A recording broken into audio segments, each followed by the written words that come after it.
Hello, what's in Madrid here, doing a reading for Madkelly842.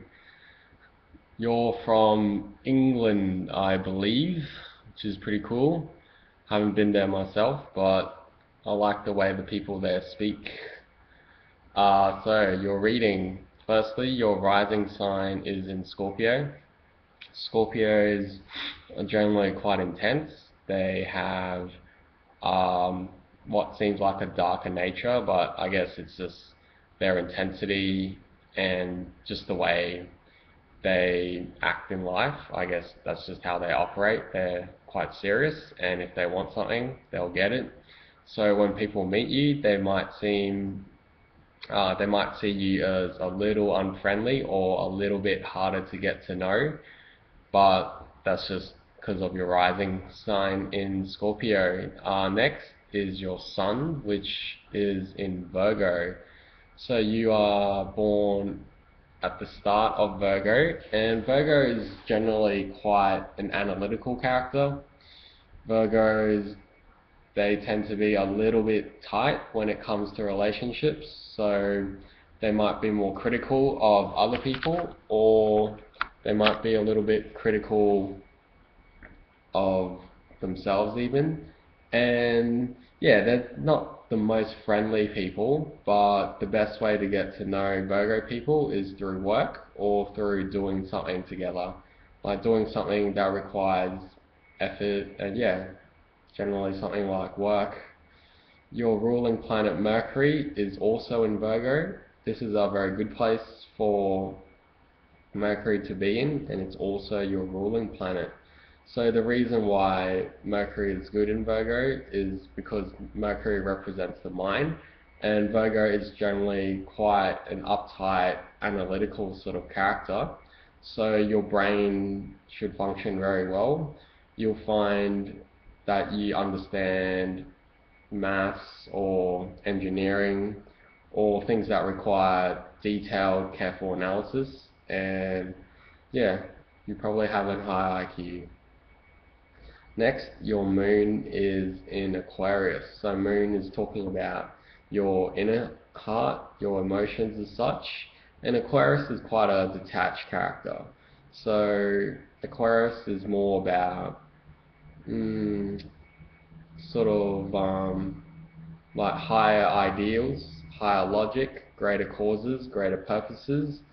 And having a moon here will make you someone who might seem quite detached, or you might seem like someone who doesn't really empathize with other people. You don't really feel what other people feel, and you're probably not the most caring person when it comes to making friends. The next thing I'd like to talk about is your Venus. So your Venus is in Cancer. Venus governs things like money, relationships, love, romance, and so on. Having Venus in Cancer is quite good because it makes you very caring, and it makes you very protective of your friends and family.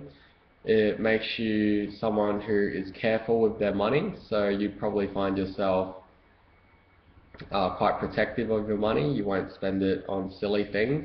That said though, you would be able to manage it.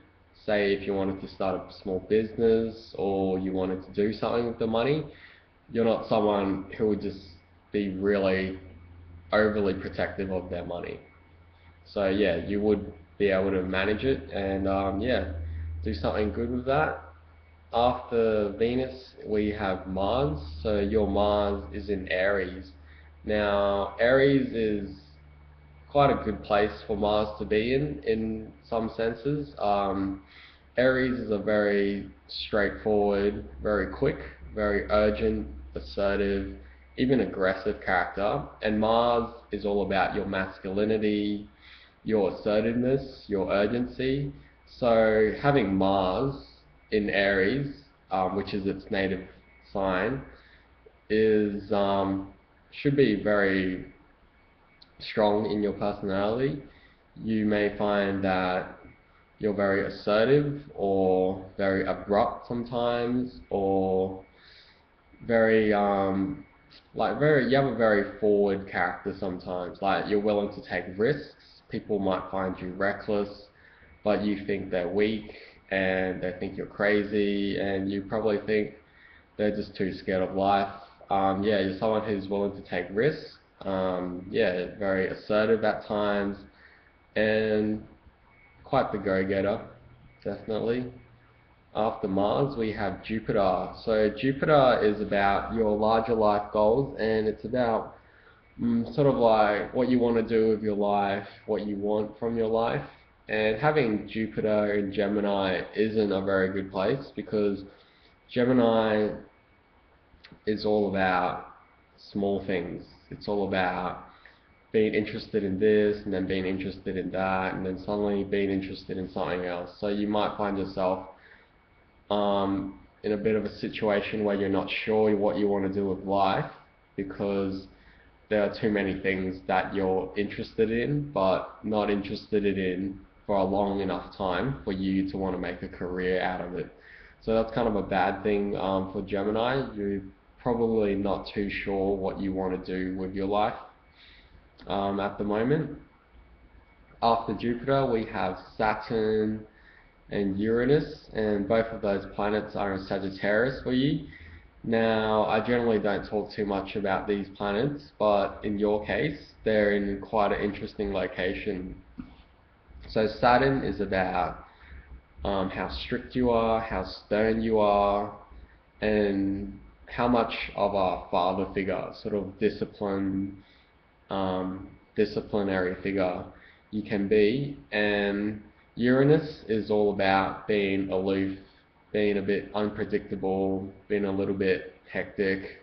And because you have these two sort of opposite energies stacked on top of each other in Sagittarius, you might find yourself being quite humorous about life when in dark situations, or you might find yourself I don't know, doing things that sort of contradict each other. Like, you might say something really funny, but you might say it in a really serious voice, or the other way around, where you might say something really serious but make it out as if it's a joke.